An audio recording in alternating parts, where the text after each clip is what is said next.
Bom dia, alunos do sexto ano.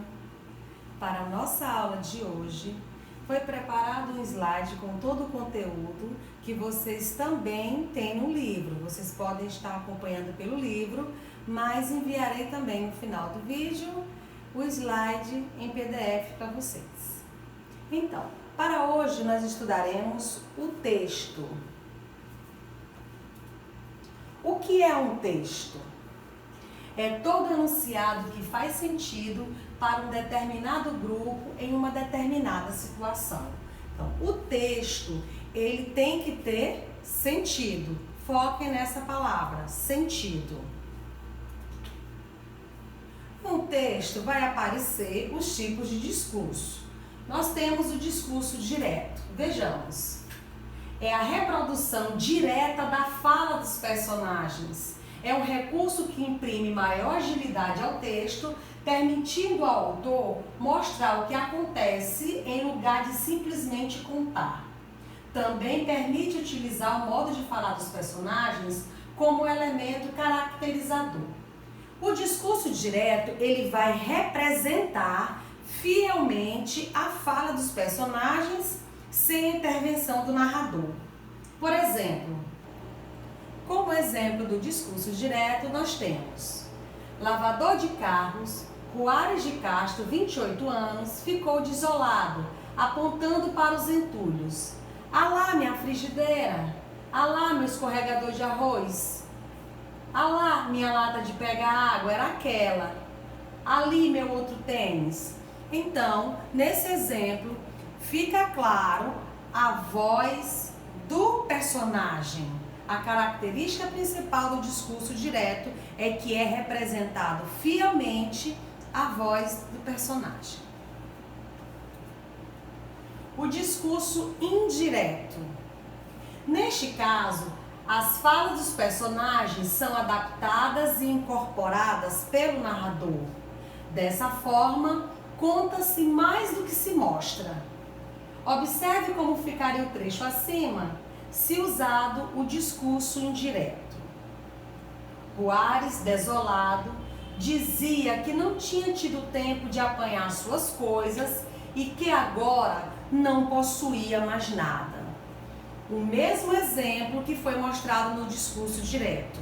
Nesse exemplo, nessa forma de escrita do discurso indireto, nós podemos observar que não há a fala do personagem. Aqui já é o narrador que fala pelo personagem. Já não é mais representado fielmente como o personagem falou.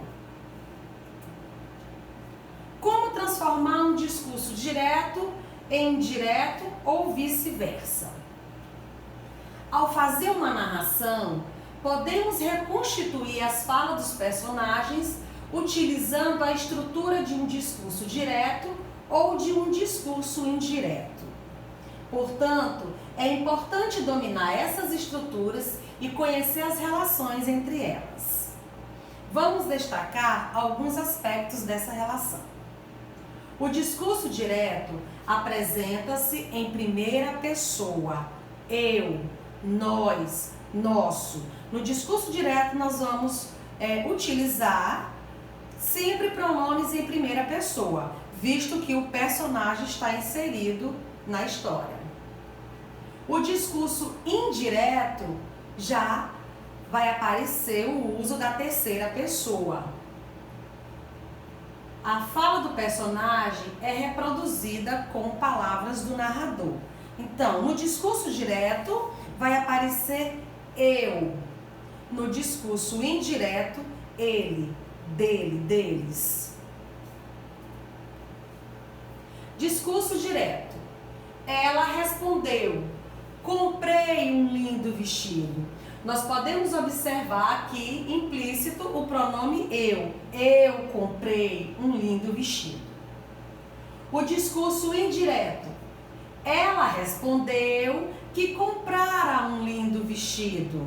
Olha na transformação como o pronome vai de primeira pessoa para terceira pessoa. Como você observou no exemplo, o discurso direto requer uma pontuação específica, O mesmo não ocorre com o discurso indireto. Essa questão da pontuação. No discurso direto, sempre vai aparecer 2 pontos e travessão. Por quê? Porque está sendo reproduzida a fala do personagem. E nós sabemos que para introduzir a fala do personagem, nós usamos o travessão. No discurso indireto, não há essa necessidade. 2 pontos e travessão. Outra observação importante. O tempo verbal no discurso indireto será sempre passado em relação ao tempo verbal do discurso direto. Dessa forma, as relações são: no discurso direto, vamos observar como é que aparecem os verbos. Verbo no presente do indicativo. Não bebo dessa água, afirmou a menina. Verbo no pretérito perfeito. Perdi meu guarda-chuva, disse ele. Verbo no futuro do indicativo. Ele confessou, irei ao jogo. E o verbo no imperativo. Aplaudam, ordenou o diretor. No discurso indireto, como é que os verbos se apresentam? O verbo ele vai aparecer no pretérito imperfeito do indicativo. O exemplo: a menina afirmou que não bebia daquela água. Não bebia daquela água. O verbo no pretérito imperfeito. O verbo no pretérito mais que perfeito. Lembrando que esse tempo verbal, ele é pouco usado, mas há necessidade de estudarmos. Exemplo: ele disse que perdera seu guarda-chuva. Perdera, o verbo no pretérito mais que perfeito. O verbo no futuro do pretérito. Ele confessou que iria ao jogo, iria.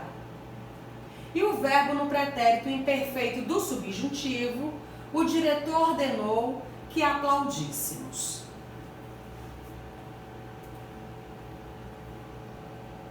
Então, após a explanação deste conteúdo, qual será a proposta? A atividade referente a este assunto no livro de língua portuguesa, da página 107 à página 111. Boas atividades!